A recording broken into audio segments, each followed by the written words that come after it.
What brings you up to town? Oh, pleasure. Pleasure. What else should bring one anywhere? Eating as usual, I see. I believe it is customary in good society to take some slight refreshment at 5 o'clock. Where have you been since last Thursday? In the country. And what on earth do you do there? When one is in town, one amuses oneself. When one is in the country, one amuses other people. It is excessively boring. And who are these people you amuse? Oh, neighbors. Neighbors. Got any nice neighbors in your part of Shropshire? Perfectly horrid. Never speak to one of them. How immensely you must amuse them. By the way, Shropshire is your country. Is it not? Shropshire.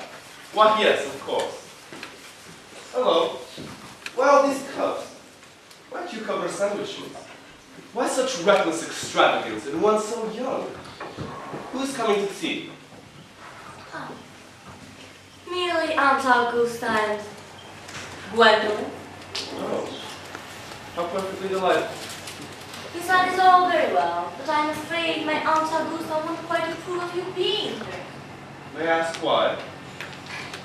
My dear fellow, the way you flirt with Gwendolyn is perfectly disgraceful. It's almost as bad as the way Gwendolyn flirts with you. I am in love with Gwendolyn. I have come up to town expressly to propose to her. I thought you'd come up for pleasure. I call that business. How utterly unromantic you are. There is nothing romantic about a definite proposal. Why one may be accepted, and why one usually is, I presume. And then, the excitement is all over. The whole essence of romance is uncertainty. If I ever get married, I will certainly try to forget the fact. I have no doubt about that, dear Algie. The divorce code was made specifically for people whose memories are so curiously constituted. There is no use speculating on that subject. Divorces are made in heaven. Please do not touch the cucumber sandwiches. They're made especially for Aunt Augusta. Well, you have been eating them all this time. Yes, but that is an entirely different matter. She is my aunt. Have some bread and butter. The bread and butter is for Gwendolyn. She is devoted to bread and butter. And very good bread and butter it is, too. Well, you need not eat it as if you were going to eat it all. You act as if you were married to her already. You are not married to her already. Quite frankly, I don't believe you ever will be. Why on earth do you say that? First of all, girls never marry the men they flirt with. They don't think it right. Oh, that is nonsense. It isn't. It's a great truth.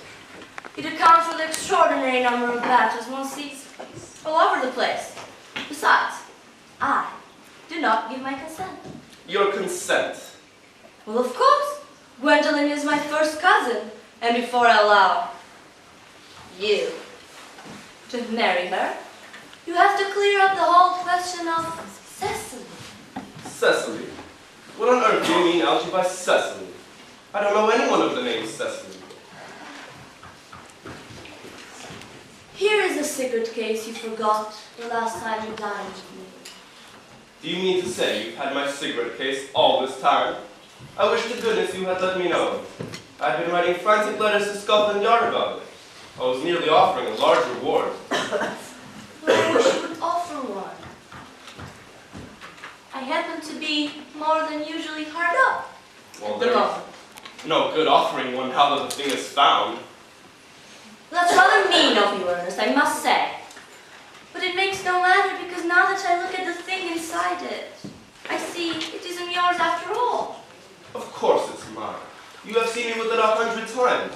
You have no right whatsoever to read what is written inside. It is a very ungentlemanly thing to do to read one's private cigarette case. It is absurd to have a hard and fast rule about what one should read and one shouldn't read. Modern culture is based entirely on what one am quite aware of the fact, and I don't propose to discuss modern culture with you. I simply want my cigarette case back. Yes, but this isn't your cigarette case. This cigarette case belongs to someone of the name of Cecily, and you said you didn't know anyone of that name. If you must know, Cecily happens to be my aunt. Your aunt? Yes, charming old lady she is, too. Lives in Tunbridge Wells. Just give it back to me at once. Yes, but why does your aunt call herself Little? From little Cecily with fondest love. My dear fellow, what on earth is there in that? Some aunts are tall, some aunts are not tall. Surely that is a matter that an aunt may be allowed to decide for herself. You seem to think that every aunt should be exactly like your aunt. That is absurd. For heaven's sake, just give me back my cigarette case. Yes, this isn't your cigarette case. Then why would your aunt call you her uncle?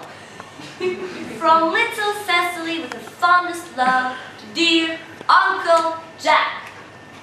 I have no objection to not being a small or big aunt, but not, no matter her size, should call her own nephew her uncle. Besides, your name isn't Jack, it's Ernest.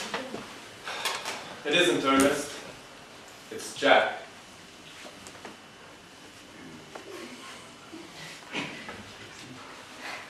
You have always told me it was Ernest. I have introduced you to everyone as Ernest. You answer to the name of Ernest. You look as if your name was Ernest. It's even in your cards. Mr. Ernest Worthing, before the Albany. I shall keep this in case you ever want to deny to me, or to Gwendolyn, or to anyone else for that matter, that your name is not Ernest. Well, my name is Ernest in town and Jack in the country, and the cigarette case was produced to me in the country. Yes, it was all very well, but that does not account for the fact that your little Aunt Cecily calls you her uncle. My dear fellow, I do not know whether you will be able to understand my real motive. You are hardly serious enough. When one is placed in the position of guardian, one has to adopt a very high moral tone. And you see, the truth is, the late Mr. Thomas Carden, Cecily is the granddaughter of, you see. He placed me in position of guardian at a very young age when he adopted me as a little boy, you see.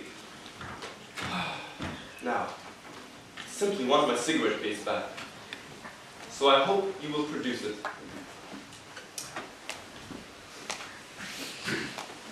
Thank you, dear.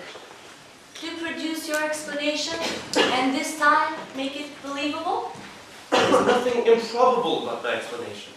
As I said, the late Mr. Thomas Carden adopted me as a little boy and made me in his will guardian to Miss Cecily Carden. Cecily, who addresses me with motives of respect that you could not possibly understand, lives at my place in the country, under the charge of her admirable governess, Miss Prism. And where would this place in the country be? That is nothing new to you, my dear boy. You are not going to be invited. And I can tell you quite candidly the place is not in Shropshire. I suspected that. I have bumbled all over Shropshire on 2 separate occasions, and have never come across it. Now go on. Why are Ernest in town and Jack in the country? Well, I don't know if you will be able to understand. You are hardly serious enough. Again, my dear boy, when one is placed in the position of guardian, one must adopt a very high moral tone. And as a hard moral tone can obviously be said to conduce nothing to one's happiness or to one's health, I have always pretended to have a younger brother of the name Ernest, who lives in the Albany and gets into the most dreadful scrapes. That, my dear Algy, is the whole truth, pure and simple. The truth is never pure and simple. Modern literature would be a complete impossibility if it was. And that wouldn't be a bad thing at all. Literary criticism Denticism is not your forte, my dear fellow. Leave that to the people who haven't been at the university. They do it so well in the daily papers. My dear Algie, you talk exactly as if you were a dentist. It is very vulgar to talk like a dentist when one is not a dentist. It produces a false impression. But that is exactly what dentists do. Besides, I always thought of you to be a bumperist, and now, quite sure of it. A bunburyist? What on earth do you mean by a bunburyist? You have invented a very useful younger brother so that you may be able to go up to town whenever you like. I have invented a perfect invalid with the name of Bunbury so that I may go to the country whenever I choose to.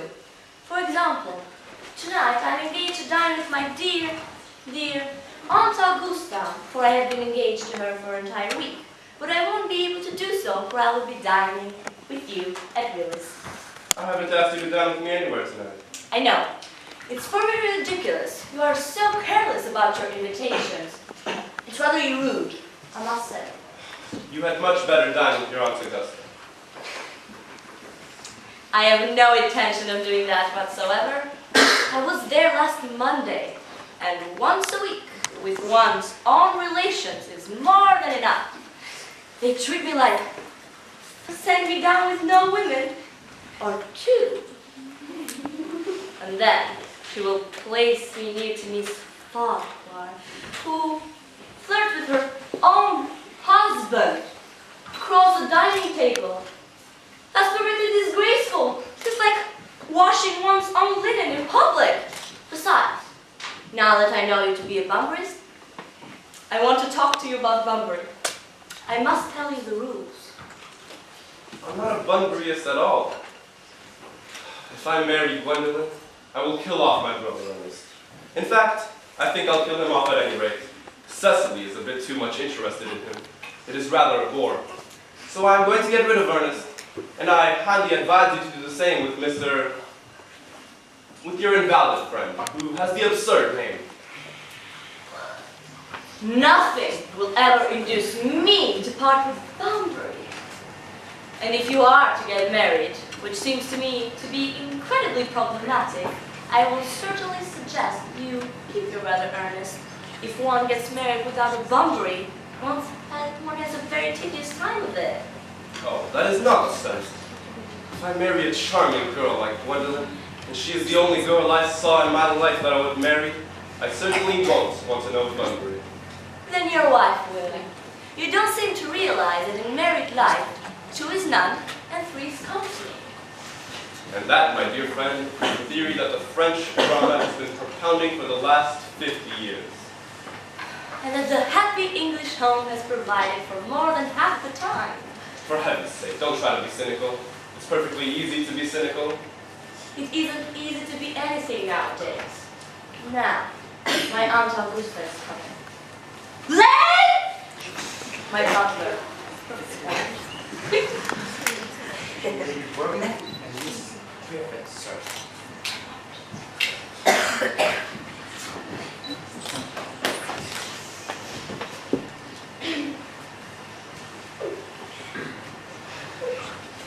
Behave.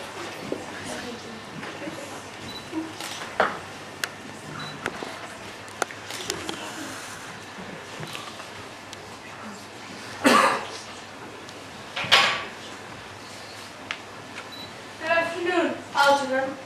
I hope you are behaving well. I am feeling rather well, Aunt Augusta. That's not quite the same thing. In fact, the two things rarely go together.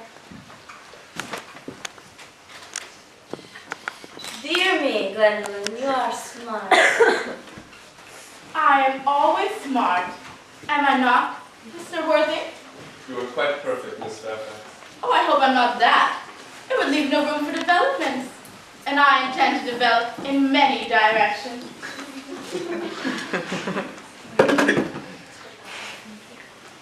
Aunt Augusta, won't you accompany me to the other room so that I might show you some of my new melodies?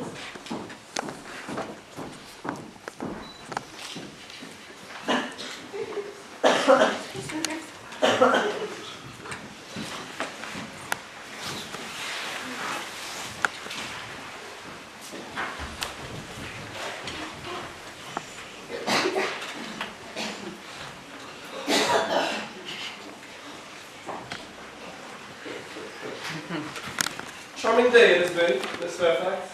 Pray don't talk to me about the weather, Mr. Worthing. Whenever people talk to me about the weather, I always feel quite certain that they mean something else. And that makes me so nervous. I do mean something else.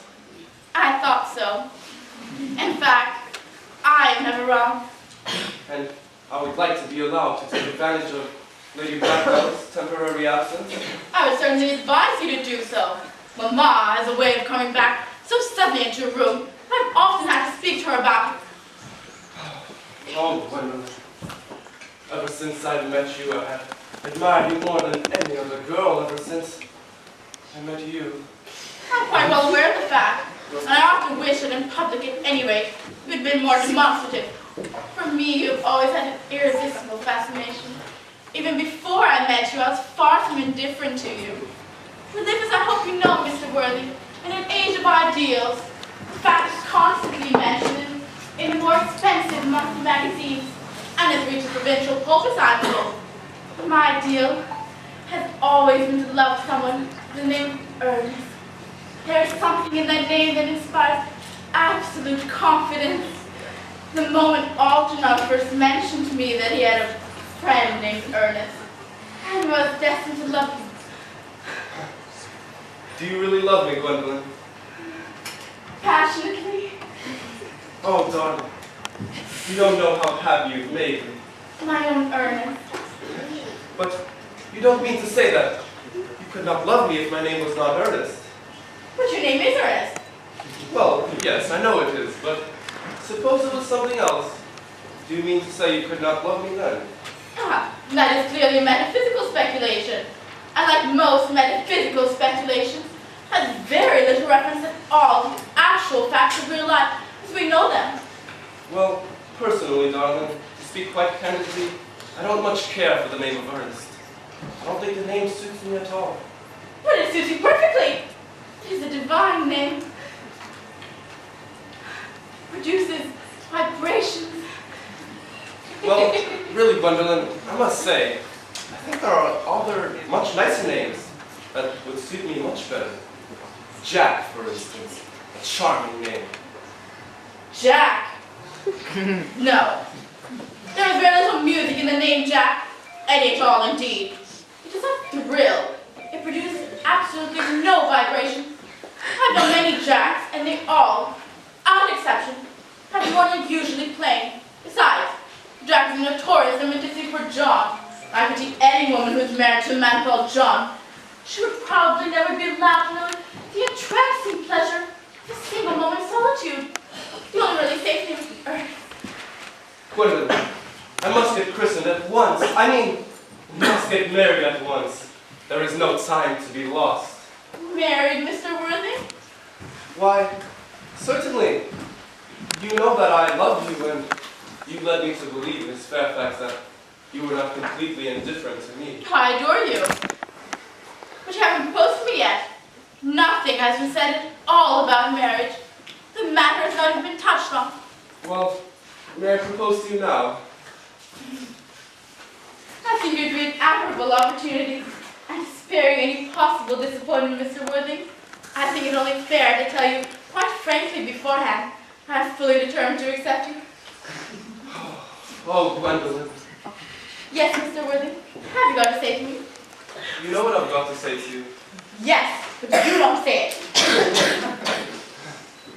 Gwendolyn, will you marry me? But of course I will, darling. How long have you been about it? I'm afraid you have very little practice in how to propose. My own one. I have never loved anyone in the world but you. Obviously, but men often propose for practice. I know my brother Gerald does. All my girlfriends tell me so. Wonderfully blue eyes you have, Ernest. They're quite blue. I hope you'll always look at me just like that, especially when there are other people present. Mr. Worthing. rise, sir, from a semi-recovered posture. It is most indecorous. Mamma, I beg you to retire. This is no place for you. Besides, Mr. Worthing is not quite finished yet. Finished what, may I ask? Mr. Worthing and I are engaged to be married. Marriage! Marriage, you said. Ridiculous. Pardon me. You are not engaged to anyone. Once you do become engaged to someone, I, or your father, should, as health permitted, will inform you of that. An engagement should come to a young girl as a surprise. Pleasant or unpleasant, as the case may be. It is hardly a matter she could be allowed to arrange herself. And now, I have a few questions to put to you, Mr. Worthing. While I am making these inquiries, you, Gwendolyn, will wait for me below in the carriage. Mamma! In the carriage, Gwendolyn!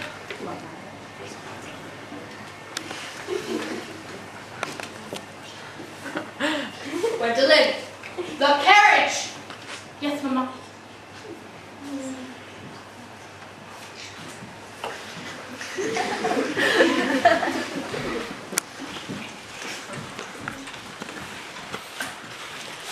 Can we take a seat, Mr. Worthing? Thank you, Lady Bracknell. I prefer standing. I am bound to tell you that you are not down to my list of eligible young men. Although, I have the same list as the dear Duchess of Bolton. We work together, in fact. However, I'm quite ready to enter you. Should your answers be what a really affectionate mother requires.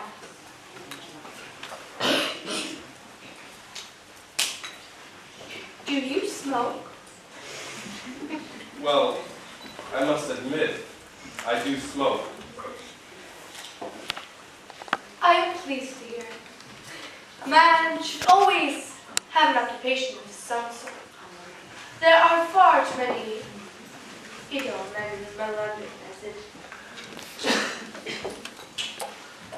How old are you? 29. A very good age to be married at. I've always been of opinion that a man who desires to get married should either know everything or nothing. Which do you know? I know nothing, Lady Bracknell. I am glad to hear it. I do not approve of anything that tampers with natural ignorance. Ignorance is like a delicate exotic fruit. Touch it, and the bloom is gone. What is your income? Around 7,000 to 8,000 pounds a year. In land or in investments? In investments, chiefly. That is satisfactory. What between the duties expected from one during one's lifetime or pleasure, it gives one position and prevents one from keeping it up. That's all that can be said about land.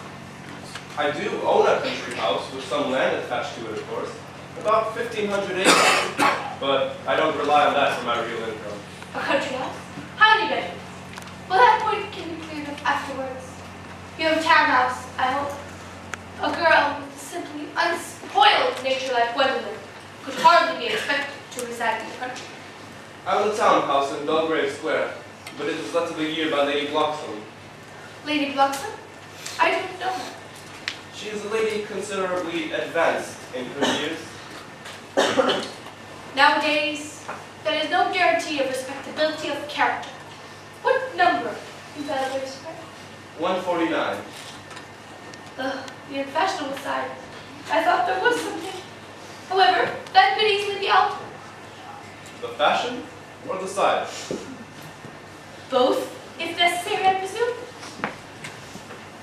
What are your politics? I'm afraid I really have none. See, I'm a liberal unionist. Oh, they count as toys. They They dine with us. Or come in the evening, at any rate. Now to minor matters. Are your parents living? I have lost both my parents. To lose one parent, Mr. Worthy, is regarded as a misfortune. To lose both parents looks like carelessness. Who was your father? He was evidently a man of some wealth. Was he born in what the radical papers call the purple of commerce? Or did he rise from the ranks of aristocracy? I'm afraid I really don't know. See, I had said I had lost both my parents. It would be nearer to the truth to say that my parents seem to have lost me. I don't really know who I am by birth. I was found. Found? Pray tell, where were you found? In a handbag. A handbag. Yes, your ordinary handbag, in fact. With straps on it. A black leather handbag. Quite ordinary. And where was this ordinary handbag with you found? It was found at the cloakroom at Victoria Station. It was given to my father by mistake for his own. The cloakroom at Victoria Station? Yes, the Brighton line. Mr. Worthing, the line is immaterial. I confess, I feel somewhat bewildered by what you have just told me. To be born, or at any rate bred, in a handbag, whether it has handles or not, seemed to me to display a contempt for the ordinary necessities of family life that reminds one of the worst excesses of the French Revolution. And I presume you know what that unfortunate movement led to. As for the locality in which the handbag was found, a cloakroom at a railway station might preserve to conceal a social indiscretion, and has probably, indeed, been used for that purpose before now. But it could hardly be expected to be. Lady Bracknell, may I advise you to give me one more chance? What would you advise me to do? I can hardly say I would do anything to ensure Gwendolyn's happiness.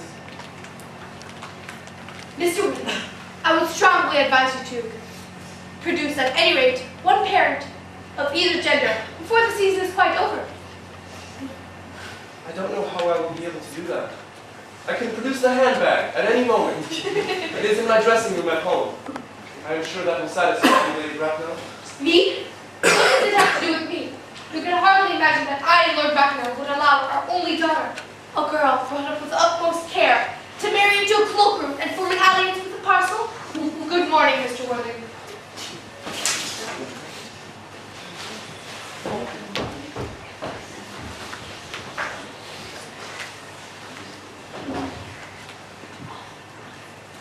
Good morning.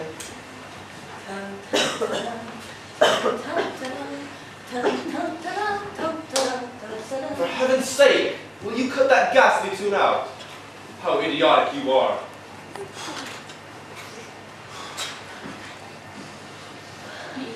Aw.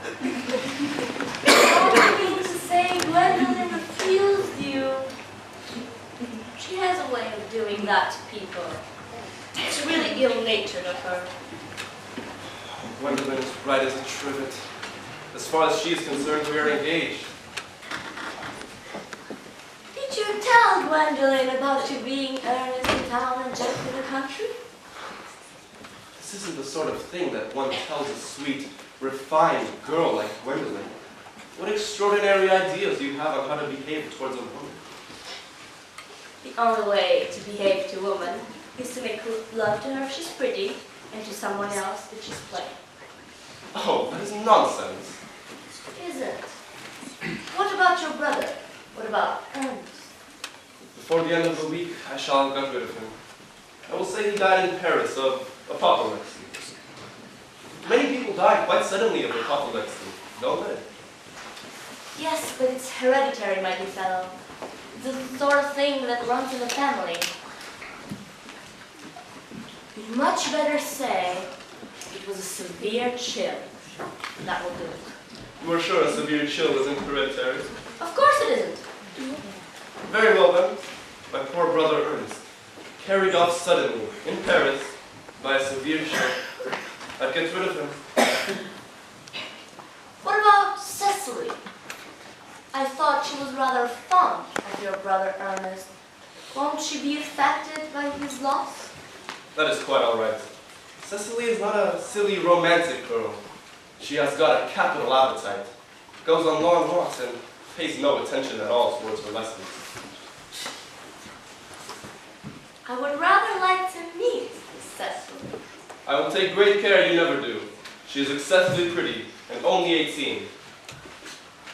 Have you told Gwendolyn you have an excessively pretty and only 18 ward? My dear fellow, this isn't the sort of thing one blurts out to another. I can bet you anything you like.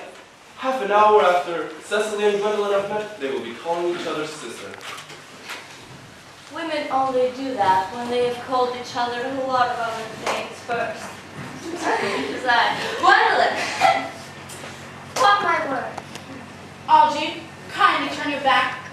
I have something very particular to say to Mr. Worthing. Gwendolyn, I don't think I can allow this at all. Algernon, you always adopt a strictly immoral habit towards life. You're not quite old enough to do that yet. My own man. Ernest, we may never be married.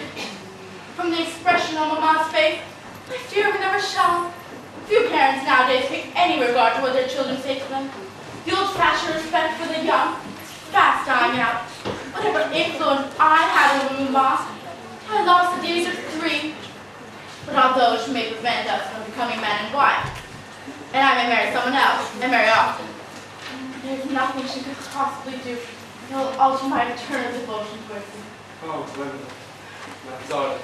The history of your romantic origin, as related to me by Mamma, some pleasing comments I dare say, has naturally stirred the deeper fibers of my nature. Your Christian name is still an irresistible fascination. The simplicity of your character makes you absolutely indifferent towards me.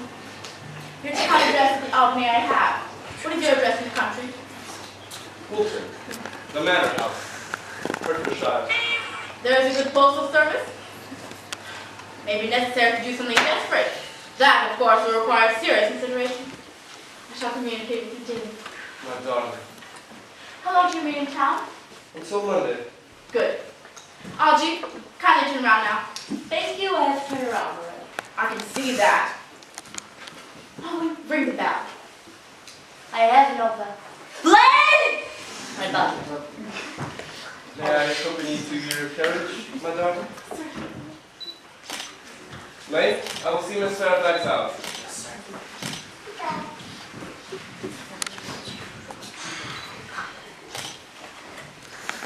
Just a water, Lane.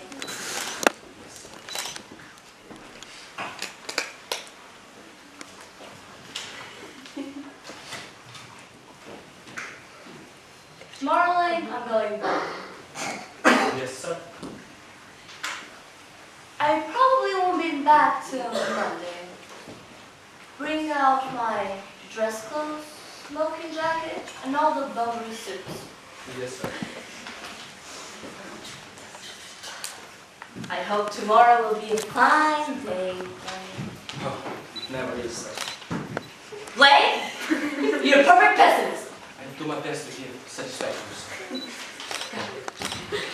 There's a sensible, intellectual girl. The only girl I ever cared for in my entire life. What on earth are you so amused at? I am afraid and very concerned about poor Bunbury's health. If you aren't careful, Bunbury will get you into a serious scrape one day. But I love scrapes. They're the only thing that are never serious. Algy, all you do is talk nonsense. I can't handle it anymore. Everybody talks nonsense. Lane! Your case is ready. Thank you.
Ernest is coming. I have never met a really wicked person before. I'm a bit frightened. I'm afraid he will look just like everyone else.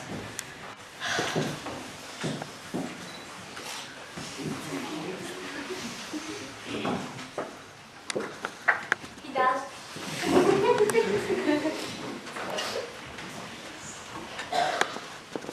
You are my little cousin, Cecilia. I'm afraid you are under some strange mistake. I am not little. In fact, I believe I am more than usually tall for my age. But I am your cousin Cecily. And you, I see from your card, are Uncle Jack's brother, my cousin Ernest. My wicked cousin Ernest. Oh, you really mustn't think I'm wicked at all, Cousin Cecily. I'm not wicked. If you're not, then you have certainly been deceiving us all in a very inexcusable manner. I hope you have not been leading a double life, pretending to be wicked while being really good all the time. That would be hypocrisy. Well, in that case, I have been rather reckless. I'm glad to hear it. In fact, Cousin Cecily, I have been bad in my own small way.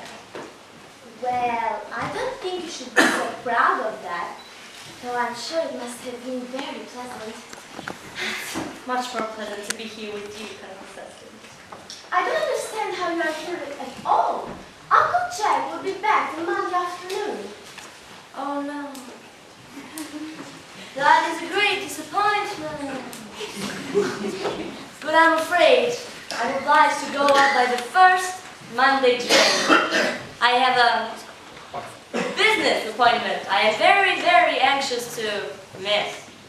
Well, I know how important it is not to keep a business engagement if one wants to retain a sense of the beauty of life.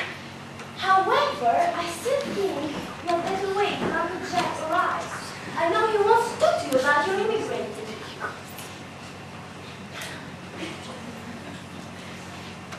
About my what? Your immigrating. Uncle Jack is going to buy your outfit. Oh, I certainly wouldn't let Jack buy my outfit. He has no taste in neckties at all. Well, I don't think you require neckties. Uncle Jack is sending to Australia. Australia? I'd sooner die. Well, he said at dinner at Wednesday night that you'd have to choose between this world, the next world, and Australia. Well, the incomes I received of Australia and the next world are not particularly encouraging. Alex says it is. This world is good enough for me. Yes, but are you good enough for it? That I'm afraid I'm not. Which is why I want you to reform. You might make that your mission. I'm afraid I have no time. This afternoon, mind me performing myself this afternoon? It is rather quixotic of you, but I think you should try. Thank you. I feel better already. You are looking a little worse, though. Yes, that is because I'm hungry. Ouch! How thoughtless of me. I should have remembered that when one is going to lead an entire life, one requires regular and wholesome meals. Won't you join me? Might I have a buttonhole first? I never eat unless I have a buttonhole. A marching meal, right? I'd sooner have a pink rose. Oh, okay. Why? Because you are like a pink rose, Kansas. Oh, I don't think you should talk to me like that. Miss Prism never says such things to me. Well, Miss Prism is a short-sighted lady. You are the prettiest girl I ever saw. Well, Miss Prism says that all good looks are a snare. They are a snare that every sensible man wants to be caught in. Oh, I don't think I'd like to catch a sensible man. I wouldn't know what to talk to him about. Oh, it's Uncle Jack! Excuse me, darling. A second, please.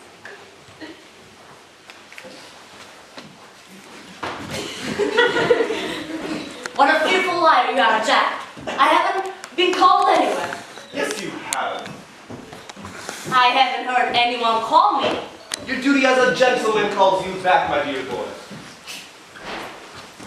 My duty as a gentleman has never interfered with my pleasures in the smallest degree. I can quite understand that, yes. Well, Cecily is a darling, You are not to talk of Miss Cardew like that. I do not like it. and I do not like your clothes. What are you wearing? You look ridiculous. You look as if you were in mourning. And it's perfectly in mourning to be in mourning for someone that is going to stay with you for an entire week as your guest. You are not staying with me as a guest or as anything else. You have got to leave by the 4:05 train. But I certainly couldn't leave you as long as you are mourning for the loss of your brother Ernest. It is very tragic of me to do so, and I believe that you would do the same if I were in your position. Will you go if I change my clothes?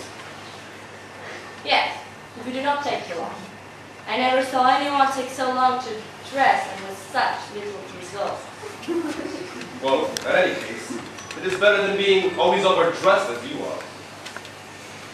If I am occasionally a tad bit overdressed, I make up for it by being immensely overeducated. Oh, your vanity is ridiculous. Your conduct in my garden, an outrage. And your presence here, utterly absurd. However, you have got to leave by the 4:05 train. This bunburying, as you call it, has not been a great success for you. I think that's been a great success. I'm in love with Cecily. I must make arrangements for another company.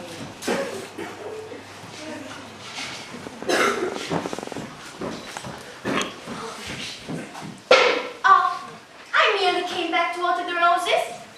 Where are you, Uncle Jack? He's gone to order the dog cart for me. I see. Is he taking you for a nice drive? Going to send me away. So, we have to part. Yes, I'm afraid so. It's such a painful part. Well, it is always painful to part with people whom one has known for a brief space of time. The absence of old friends can be endured with equanimity. However, any momentary separation from anyone to whom one has just been introduced to is almost unbearable. Thank you. I hope I shall not offend you, Cecily, if I state quite candidly that you seem to me to be the visible personification of perfection. Oh, I think your frankness does a great credit, Ernest. In If you'd allow me, I'd like to copy your remarks in my diary. Do you really keep a diary? I'd give anything to have a look at it. Oh no, it's merely a young girl record of her own thoughts and impressions, and was certainly meant for publication. When it appears in volume form, I'd like you to order a copy. Now please, Ernest, go on. I'm quite ready for more. I'd like to take him down from dictation.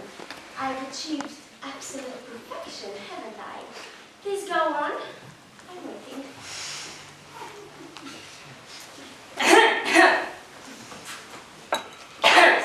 Do not cough. When one is dictating, one should not cough and speak fluently.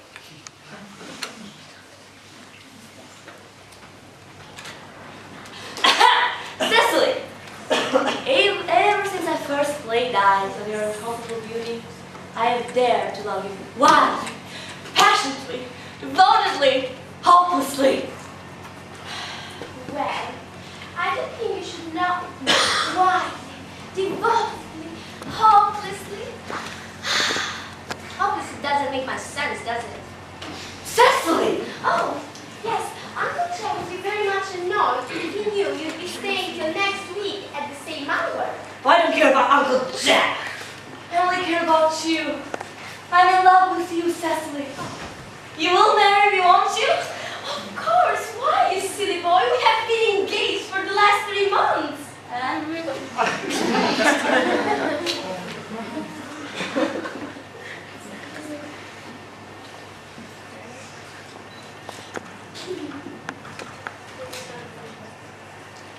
How did we become engaged? Well, ever since Uncle Jack confessed to us that he had a younger brother who was very wicked and bad, you have formed a chief topic between myself and Miss Prison. And of course, a man who is very much talked about is always very attractive. I dare say it was foolish of me, Ernest, but I fell in love with you.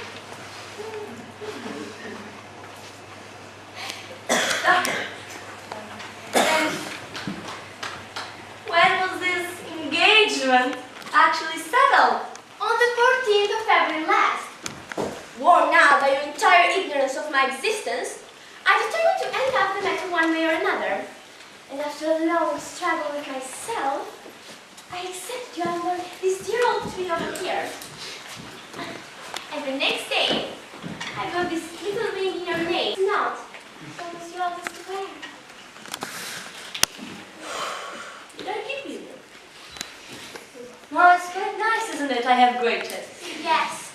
It's the excuse I've always given you for living such a bad life. And this is the box where I keep all your dear letters. My letters.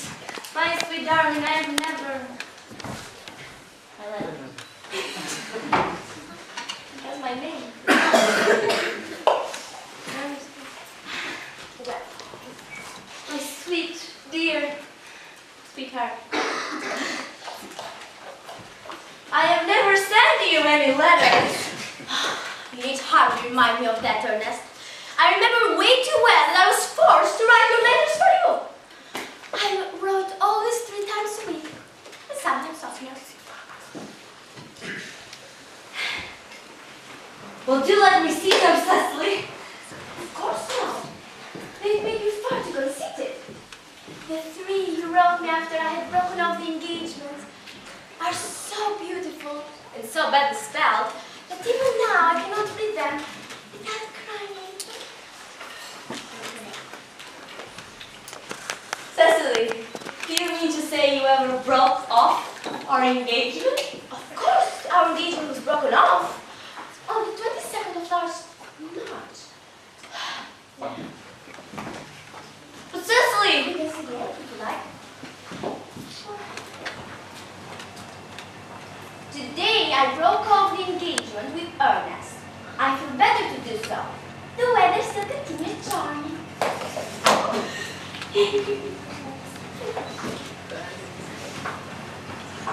But Cecily, why did you break it off? What had I done?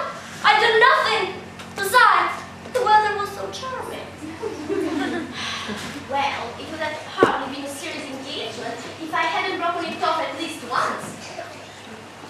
But I forgive you for the legal example. What a perfect angel.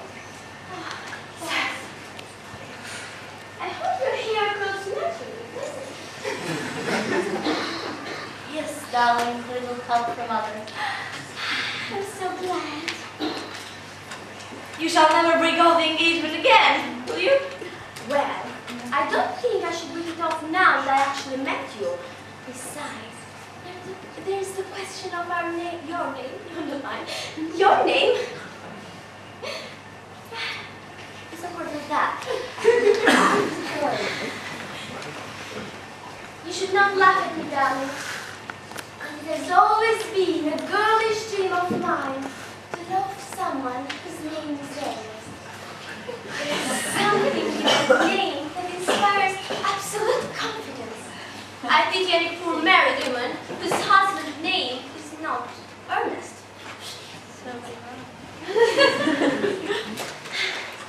But my darling, do you mean to say that if I had any other name, you would not love me? But what name? Any other name, like Algernon, for example. But I do not like the name of Algernon. But what do you mean, Cecily? Algernon is a great name. It's a very aristocratic name. Half the people in a bankruptcy court have it. Seriously, Cecily? If I was called Algie, you would not love me? Well, I might respect you, Ernest. I might admire your character. But I'm afraid I won't be able to give you my undivided attention.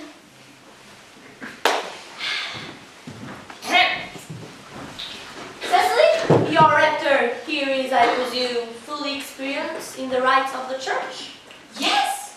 Dr. Chasuble has never written a single book in his life, so you can imagine how much he knows. I must see him at once, on a most important crisis. I mean business, most important business. Oh, I see.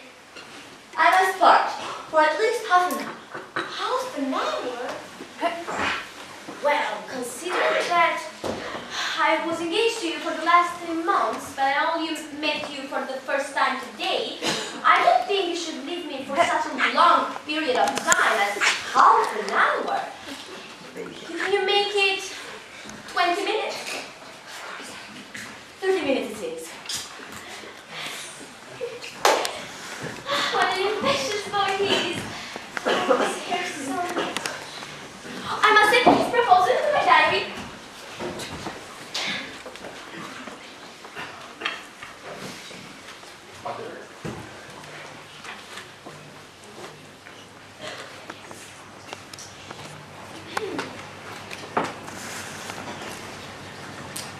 Pray, let me introduce myself to you. My name is Cecily Cardew. Cecily Cardew? What a very sweet name. I can tell we're going to be great friends. I like courage more than I can say. My first impressions of people are never wrong. Well, how nice of you to like me so much after we have known each other such a comparatively short time. Pray, sit down. I may call you Cecily, may I not? Of course. And you will always call me Gwendolyn, won't you? With pleasure. Then it's all quite settled, is it not? Hope so.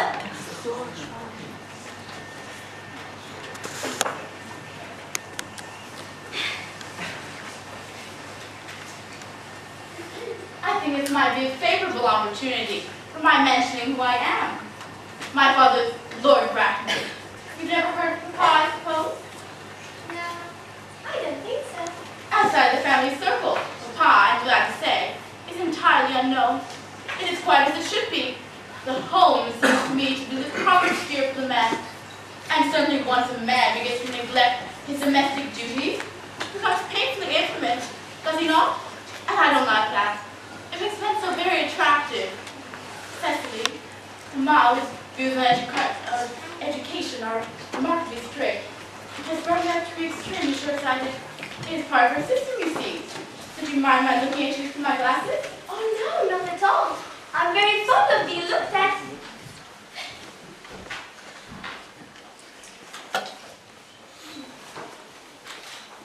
here on a short visit, I suppose? No, I live here. Really? Your mother, no doubt, or some female relative of advanced years, resides here as well? No, I have no mother, nor in fact any relations. Indeed? Yes, my dear guardian, with the assistance of Mrs. Green, has the honest task of looking after me. Your guardian? Yes, I'm Mr. Worthing's ward. Oh, that is very strange. Mr. Worthing never mentioned to me that he had a ward. Very secretive of him. It grows more interesting hourly. I'm not sure, however, that the news inspires me with feelings of unmixed delight. Cecily, I've liked you ever since I met you. But I'm bound to state that now that I know that you are Mr. Worthing's ward, I cannot help expressing a wish that you were, well, just a little older than you seem to be, not quite so very alluring in appearance. In fact, if I may speak candidly. Oh, pray do. I think that whenever one has anything unpleasant to say, one should be quite candid. Well, to speak with perfect candor, Cecily, I wish you were fully 42 and more than usually plain for your age. Ernest has a strong, upright nature. He is the very soul of truth and honor. His loyalty would be as impossible to him as deception. Even men of the noblest possible moral character are extremely susceptible to the influences of the physical charms of others. Modern, no less than ancient history, supplies us with most painful examples of what I refer to. If it were not so, indeed, history would be quite unreadable. I beg your pardon, Gwendoline. Did you say Ernest? Yes. Oh, but it is not Mr. Ernest Worthing who is my guardian. It's his brother. His elder brother? Oh, Mr. Worthing never mentioned to me that he had a brother. Well, I'm sorry to say they have not been under relations for a long, long time. Oh, that accounts for it. In fact, now that you mention it, I've never heard a man mention his brother. The subject seems distasteful to most men. Cecily, you've lifted a load off my mind. I was growing almost anxious. It would have been terrible if a cloud had come across a friendship like ours. Would it not? Of course, you are quite sure that it's not Mr. Ernest Worthing who is your guardian? Well, of course I am. In fact, I'm going to be his. I beg your pardon. Oh, dear Gwendoline, there is no reason why I should keep a secret of it to you. Our little country is sure to chronicle the fact next week. Mr. Ernest Worthing and I are engaged to be married. I'm afraid there's been some slight error, Miss Cardew. Mr. Ernest Worthing is engaged to me. The announcement shall appear at the Morning Post, Saturday's latest. There must be some strange mistake. Ernest proposed to me exactly 10 minutes ago. You can see the entry if you like.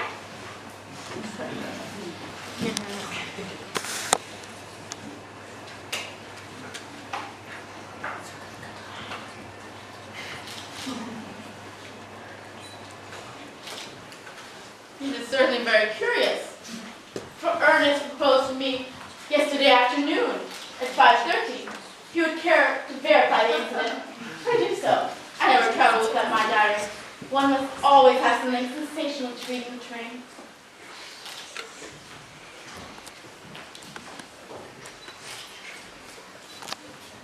I'm so sorry, dear Cecily, if it is any disappointment to you, but I'm afraid that I have the prior claim.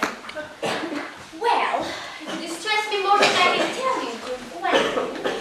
If I cause you any mental or physical anguish, but I'm bound to point out that since Ernest proposed to you, he has clearly changed his mind. If my poor boy has been entrapped into some foolish engagement, I shall consider it my duty to rescue him at once at the firm hand. Whatever unfortunate entanglement my dear boy may have got himself into, I would never approach him with it after we are married. Do you allude to me, Miss Cardew, as an entanglement? You are presumptuous. On an occasion of this kind, it becomes more than a moral duty to speak one's mind. It becomes a pleasure. You entrap Ernest into an engagement? How dare you? This is no time to wear the shallow mask of manners. When I see a spade, I call it a spade.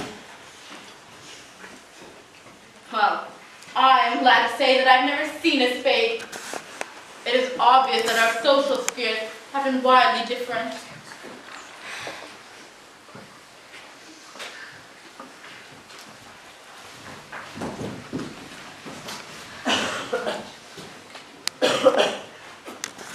Are there many interesting walks in this vicinity, Miss Cardew?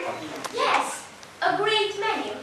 From the top of one of the hills quite close, one can see 5 counties. 5 counties? I do not think I should like that. I hate crowds. I suppose that is why you live in town. Personally, I cannot understand how anybody manages to exist in the country.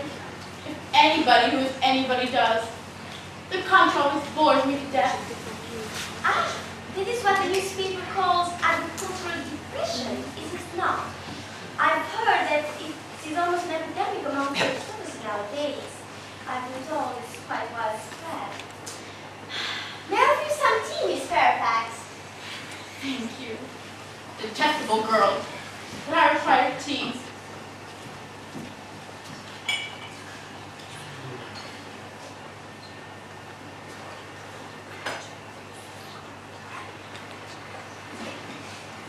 Sugar? Oh, thank you. Sugar is not fashionable anymore.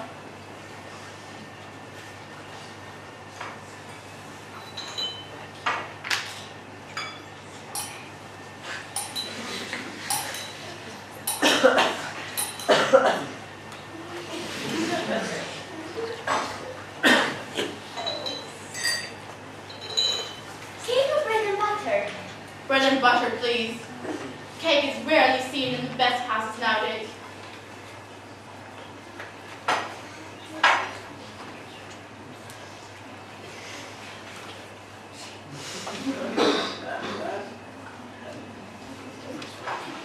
Go, Miss Fairfax, please. Thank you.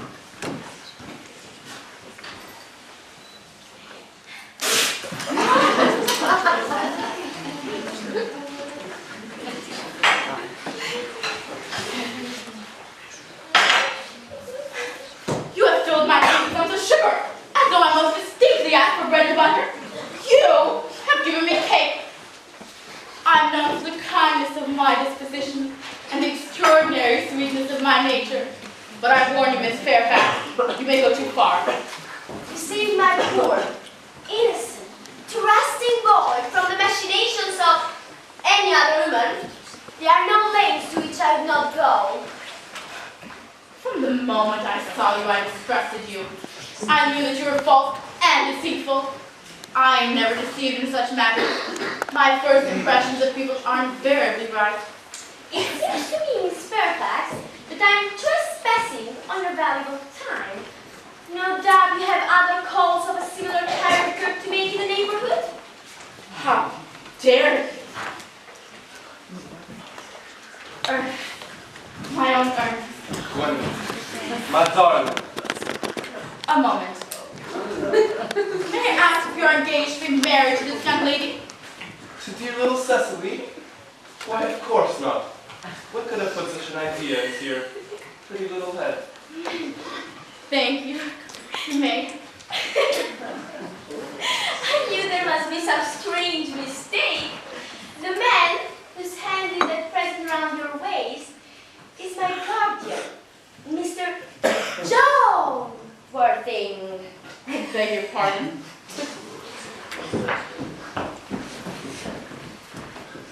This is Uncle Jack.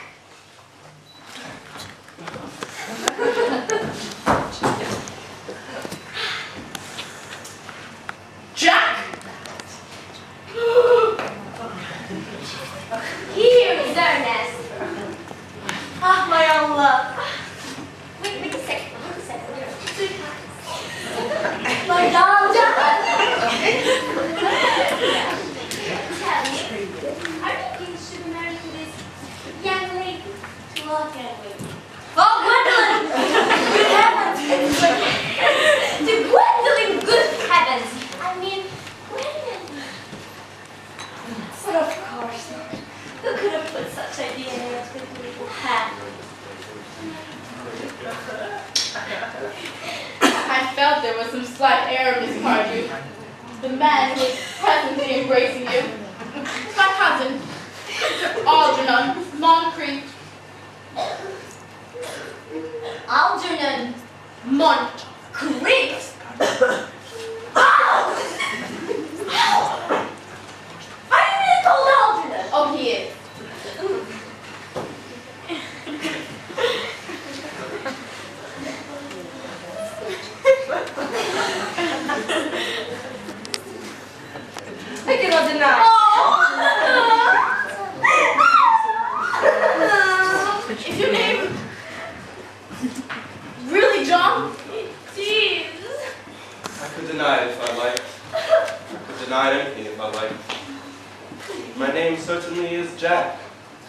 I've been Jack for years.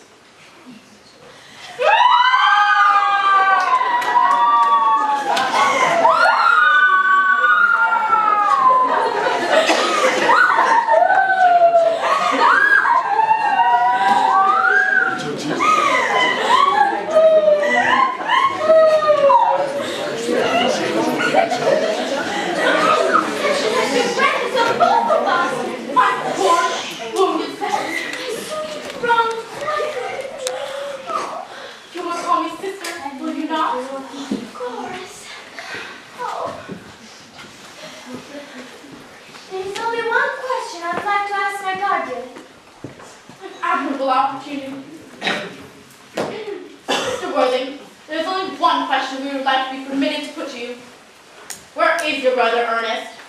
We are both engaged to your brother Ernest, so it is a matter of some importance to us to know where your brother Ernest is at present. Gwendolyn, Cecily, it is very painful for me to have to be forced to speak the truth. It is the first time in my life I have ever been reduced to such a painful position. I am really quite inexperienced in doing anything of the kind. However, I can tell you quite frankly that I have no brother Ernest. I have no brother at all, and I certainly have no intention of having a brother in the future. No brother at all? No. Have you never a brother of any kind? No. Never. Of any kind. It is obvious, Cecily, that none of us are engaged to be married to anyone. Well, it is not a very pleasurable position for a young girl to find herself in, is it? We shall venture into the house. They will hardly follow us in there. Yes. Men are so cowardly, aren't they?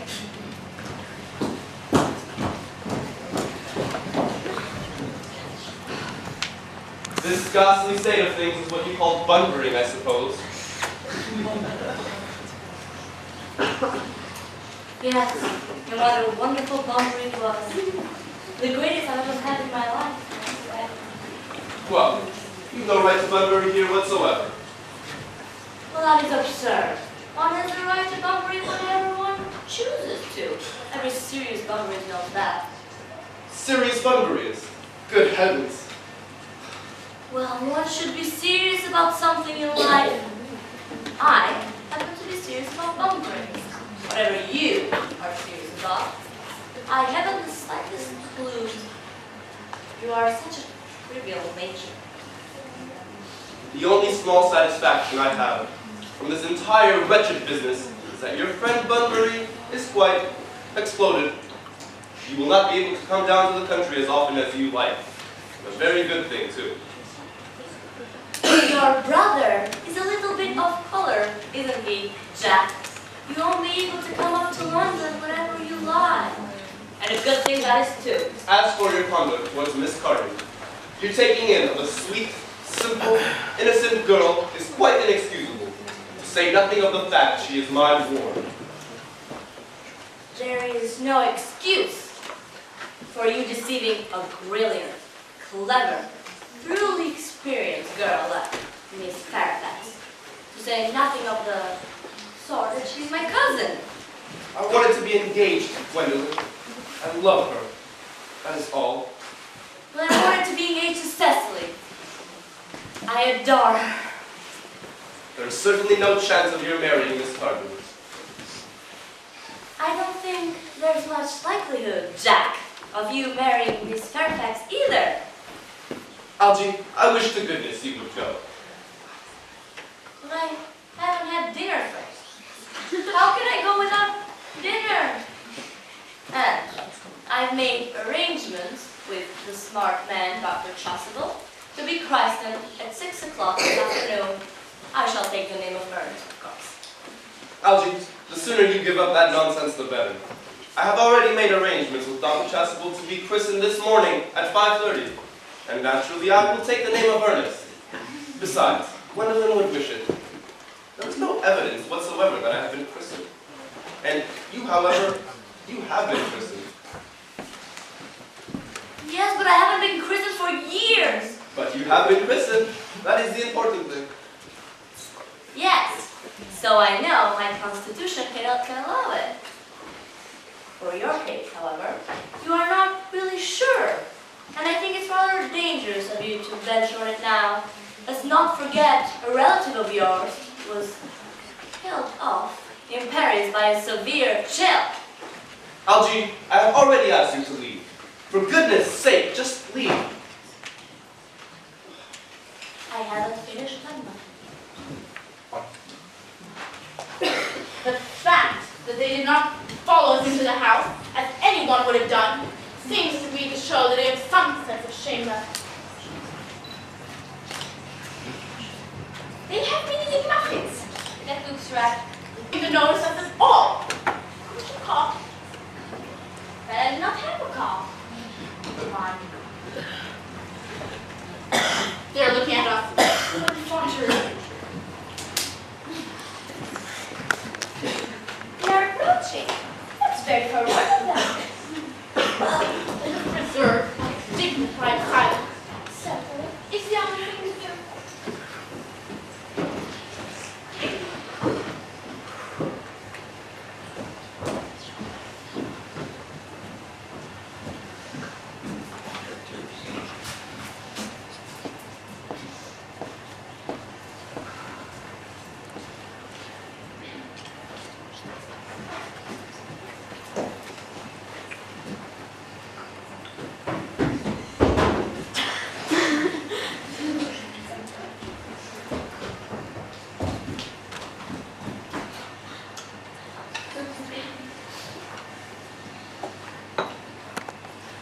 Dignified silence seems to produce an unpleasant effect, The most distasteful one.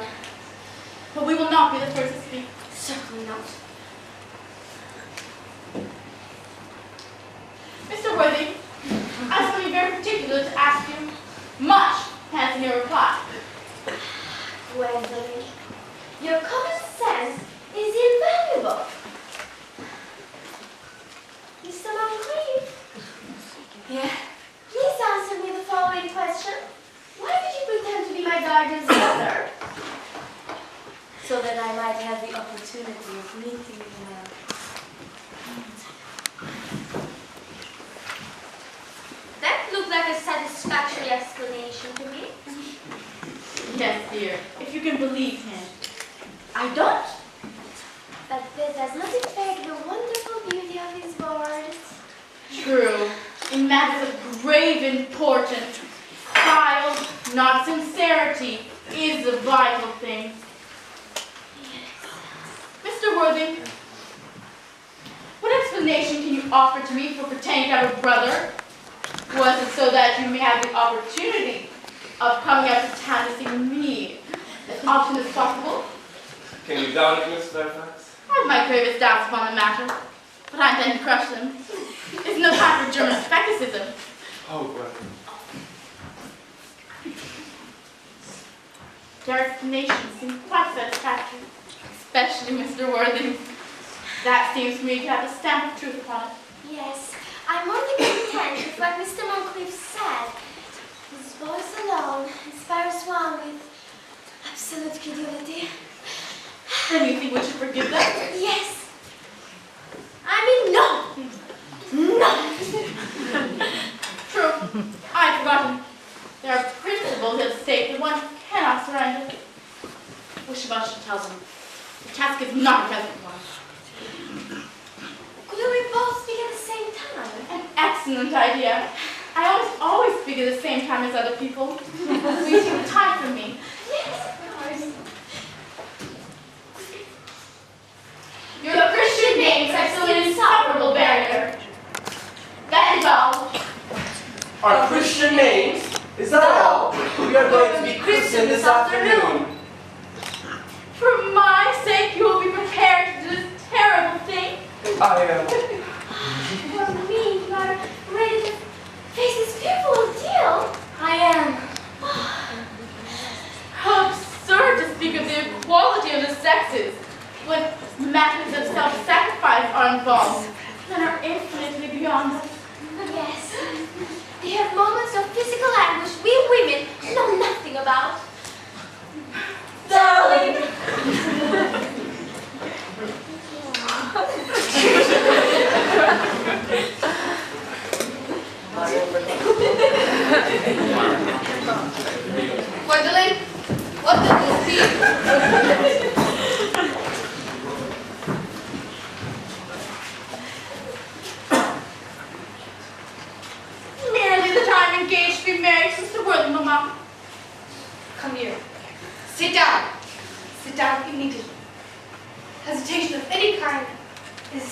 mental decay in the young, and of physical weakness in the old.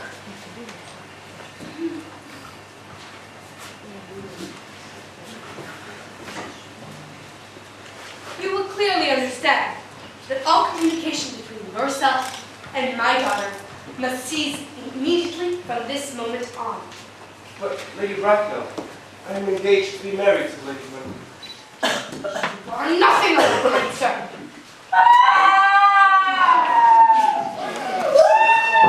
And now, as regards Algernon. Yes, may I ask if it is in the house that your invalid friend Bunbury resides? No, Bunbury does not live here. Bunbury is somewhere else at present. In fact, Bunbury is dead. Dead? When did Mr. Bunbury die? His death must have been extremely sudden. Oh, I killed Bunbury this afternoon. I mean, Bunbury died this afternoon. What did he die of? Oh, he was quite exploded. Exploded? I mean, he was found out. The doctors found out Bunbury could no longer live. So Bunbury died.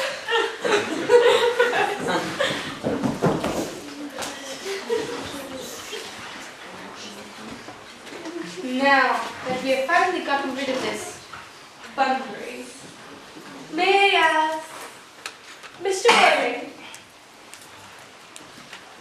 who is that young person whose hand my nephew is holding in what seems to me a most peculiarly unnecessary manner? That is Miss Cecily Conway, my ward.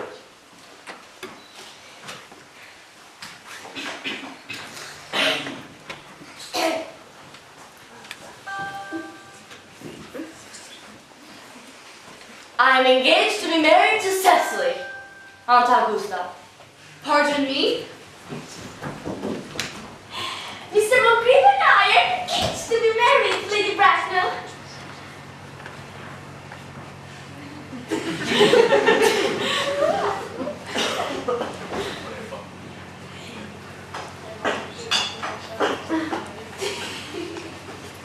The number of engagements that go on seem to me considerably above the proper average that statistics have laid down for our guidance.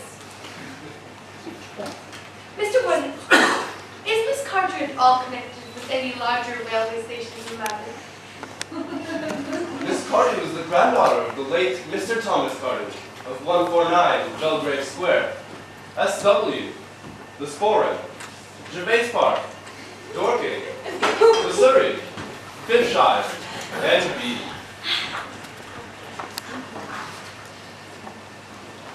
That sounds not unsatisfactory. Many addresses always inspire confidence, even in tradesmen. But what proof do I have of their authenticity? I have carefully preserved the court guides of the period. They are open to your inspection, Lady Bracknell. I have seen strange errors in that publication. Miss Carty's family solicitors are Messrs. Markby, and Markby. Markby, and Markby, a firm of the very highest position in their profession.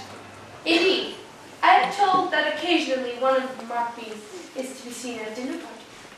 So far, I'm satisfied.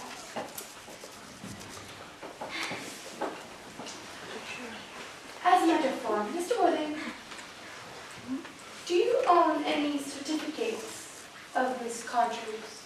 Anything?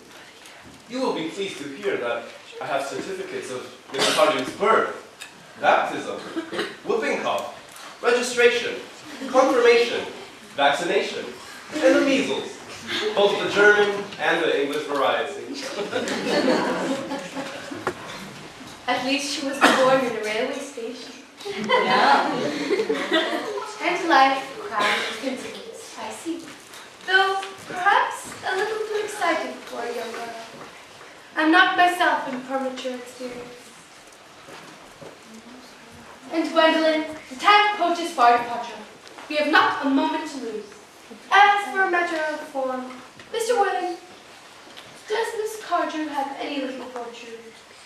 Oh, about 130,000 pounds in the funds.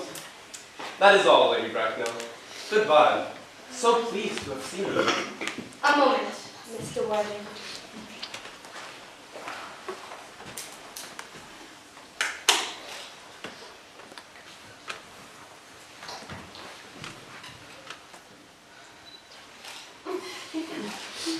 £130,000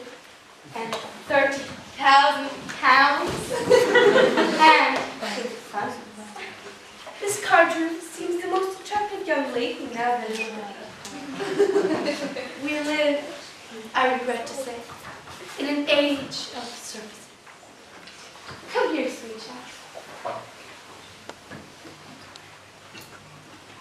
Your dress is sadly simple, and your hair seems almost as nature might have left it.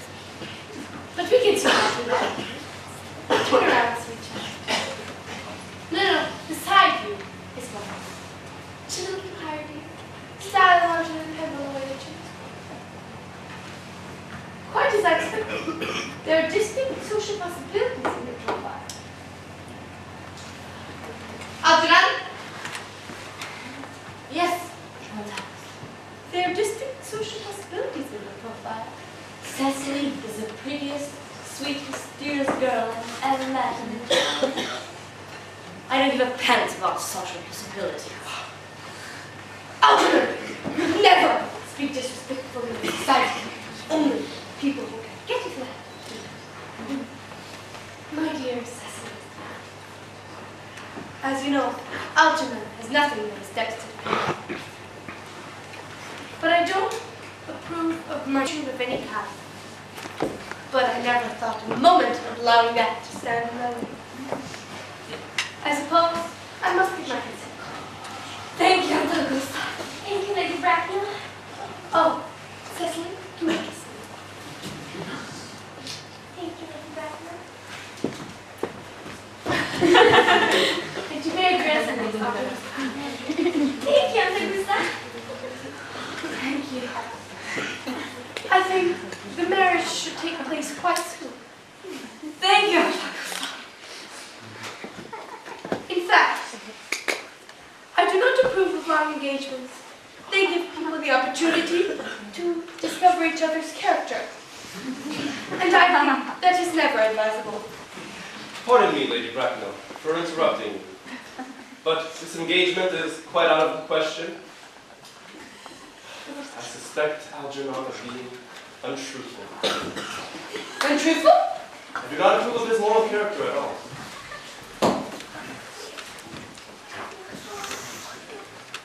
My nephew Algernon. Impossible!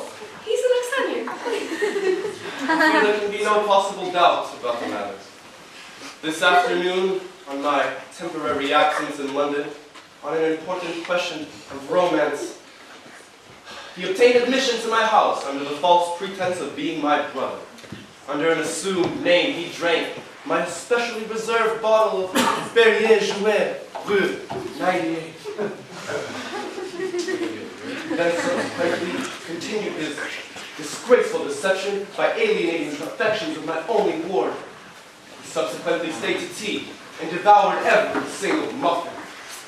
And what makes his conduct even more heartless is he knew from the beginning that I had no brother, Ernest, that I have no brother at all, and that I have no intention of ever having a brother in my life. Mr. Worthing, after careful consideration, I have decided to entirely overlook my nephew's conduct to you. That is very generous of you, Lady Bracknell.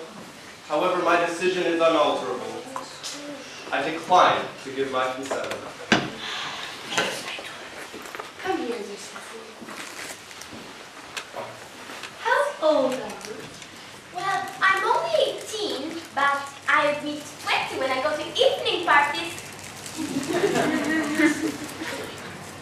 You are perfectly right to make this slight observation. In fact, no young woman should be quite accurate with her age. It looks so coming. 18, but admitting to be 20 at dinner. Well, it is not long before you are of age, and you are free from the restraints to that. So I don't think your guardian's consent is, after all, a matter of any importance. May excuse me, Lady Bracknell, for interrupting you again, but it is only fair I tell you that, according to her grandfather's will, Cicely does not come of age until she is 35. Algernon, could you wait for me when I was 35? Of course I could, Cecily. You know I could. Yes, I felt it instantly. However, I couldn't wait that much time. I hate waiting even 5 minutes for anybody. I know I'm not punctual myself, but I do require punctuality in others. And waiting, even to be married, it's quite out of the question. But then what is to be done, Cecily? I don't know, Mr. Moncrief. Mr. Worthing, as Miss Cartley positively states, she cannot wait till she is 35. A remark which I am bound to say shows a somewhat impatient nature. I will beg you to reconsider your decision. Lady Bracknell, the matter is entirely in your hands. The moment you consent to my marriage with Gwendolyn, I will gladly allow your nephew to form an alliance with my ward. That is not the destiny I propose for Gwendolyn.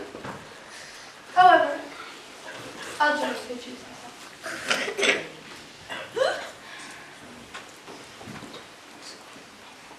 But think of all that money.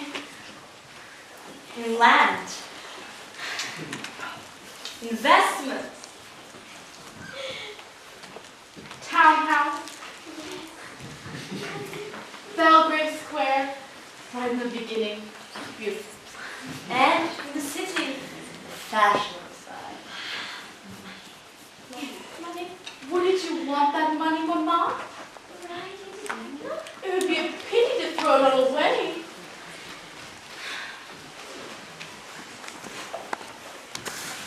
It's a deal. Darling! Gwendolyn! My son-in-law, you seem to be showing signs of happiness. On the contrary, Aunt Augusta, I have finally realized the